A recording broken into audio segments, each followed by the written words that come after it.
Welcome back. Now, the National Assembly has passed the South African Postbank Limited Amendment Bill. The bill sought to amend the South African Postbank Limited Act of 2010 in order to facilitate the transfer in shareholding from the South African Post Office to government. Now, with so many problems due to collapsed governance systems in the running of state-owned entities, more broadly speaking, questions have been raised on the impact that some of these changes could have.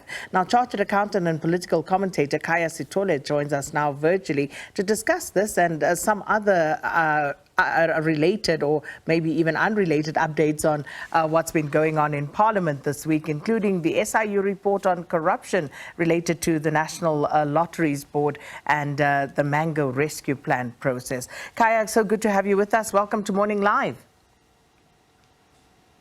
Thank you and good morning. So first off, what's your view on the Postbank ownership with regard to the amendments that have been effected in its current form? You know, what is likely to change, and is it likely to change for the better?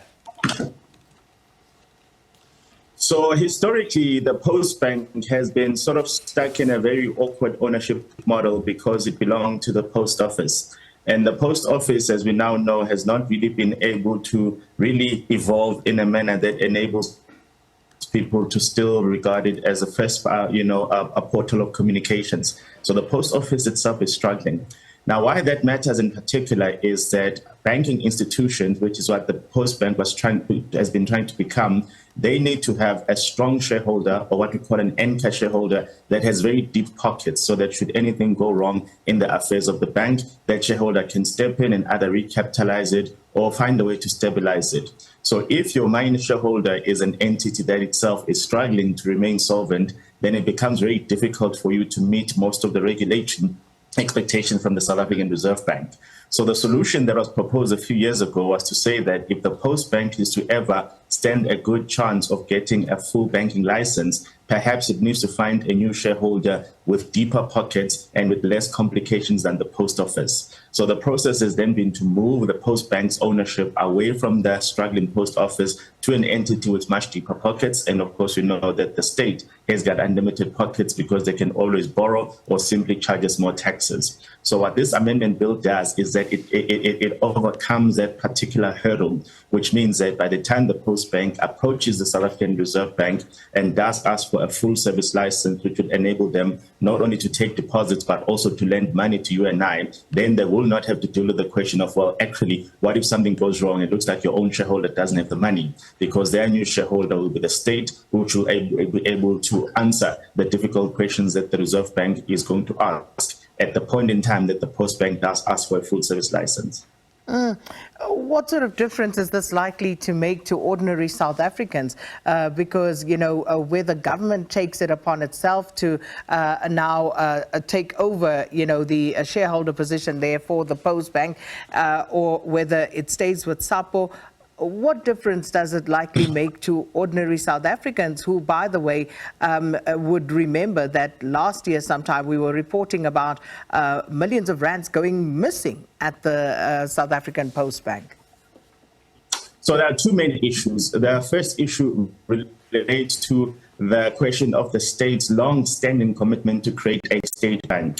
So if you have listened to the President's State of the Nation address, he has been quite clear that the South African government regards the licensing of the Postbank as a fully service banking entity as an initial step towards the creation of a state bank. Now, obviously, that means that once they've got the Postbank to be a fully licensed bank, then they'll probably do additional measures in order for it to meet their own definition or the dimensions of what they think a state bank ought to look like. So that's the first importance of this particular amendment that we saw yesterday being passed. The second issue relates to the question of the unique footprint that the post office and the Postbank tend to have. Because if you remember, historically, the post office is probably one of the institutions that had the widest footprint across the country. It had access to rural markets, while other institutions, while other businesses didn't enjoy the same footprint. So the view that has been shared, in particularly by those that are in charge of the Postbank, is that it needs to harvest that particular unique capital, that unique footprint that it has across the country, and also be able to bridge what we call the proximity gap. And the proximity gap is simply a matter of, if you woke up today and you wanted to go and conduct banking services, how far is the nearest full service bank from you? And of course, if you're living in a rural community and it takes you 10 kilometers to commute, or it takes you 2 taxis to commute, then of course that proximity does not exist. Now, when it comes to the question of the post office and its Postbank network, it seems that there's a much greater sense of proximity to communities as a result of how the post office infrastructure had been built historically. So the idea is to obviously then, use that particular sense of proximity to facilitate what we refer to as financial inclusion, which is measured. One of the dimensions that it used to measure financial inclusion is a question of ease of access. Do people have access to banking infrastructure within their communities? And the view here is that the Postbank, using the post office infrastructure, is going to be able to tick a lot of those particular boxes. So that is the one unique feature that this particular model brings us closer to solving. So I wish we had more time, but unfortunately we don't, Khaya. So, there's so much more to be unpacked with regard to the Postbank and, of course, what's happening at other SOEs. We've spoken previous times extensively about what's been going on with SAA, for example. There's the mango question. And now we see what's happening with the National Lotteries Commission. And the question is basically raised on, government's ability, the capability and capacity within government to actually run institutions with diligence and integrity as, going concerns and profitable businesses.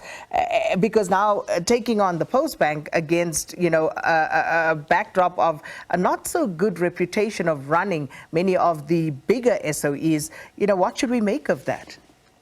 Yeah, so the one interesting dimension is that luckily for us, I suppose, the Postbank, should it come to materialize, will be regulated quite differently from all the other state-owned enterprises. I think the very proactive regulatory regime that the South African Reserve Bank practices in particular means that much of the malfeasance that we see creeping into other state-owned enterprises is going to be significantly, reduced when it comes to the Postbank. Now, of course, if they decide to hire some kleptocrats and they decide to loot the bank to the ground, that is something that we cannot preempt. But I think that the one distinctive feature is obviously going to be the role and the presence of regulators in overseeing, firstly, the question of who gets appointed to run this bank, and the question of how well capacitated and how well funded the bank is going to be. So that's the one thing that distinguishes this from other state-owned enterprises. The problem, of course, is that, as we've seen, the deployment of the corrupt and the incompetent into the state enterprises has proved to be fatal to the fate of these particular enterprises. And here, what we are now seeing is that we now have established a very bad track record of how to mismanage state enterprises, if you want to call it that, in that the state has essentially become the one player whose involvement in business, whose involvement in these entities has proved to be so completely damaging. Very few people have got faith in the state's ability to run anything at this particular point in time. And that is quite unfortunate, because some of these entities do have a remarkably important mandate to fulfill, a mandate that the private sector in particular could quite simply never match. And if it wanted to match it, they would do it at such high prices, absolutely no citizens or no customers could ever participate in it. So there's still a significant role to be played in the state in addressing some of those markets where the market fundamentals would simply mean that many citizens, particularly in a country with high unemployment, would never be able to participate in those particular products and services. But yes, the corruption track record of the past 2 decades doesn't help. It doesn't help build a business case for anyone to say that these entities must still be run by the state, at least given its current deployment model, at least given its political entanglements with the ANC in particular. Well, Khaya, we have to leave it there for this morning, unfortunately, but I'm definitely looking forward to, having a further conversation and expanding more on some of these topics that we touched on. That was Khaya Sithole pondering on the collapse of, state institutions amid grave governance failures in state-owned entities, and obviously what happened in Parliament with the amendment bill that affects the Postbank. So we're going to keep an eye on that one, but as I said, hopefully we'll get Khaya back sometime next week to talk more about this.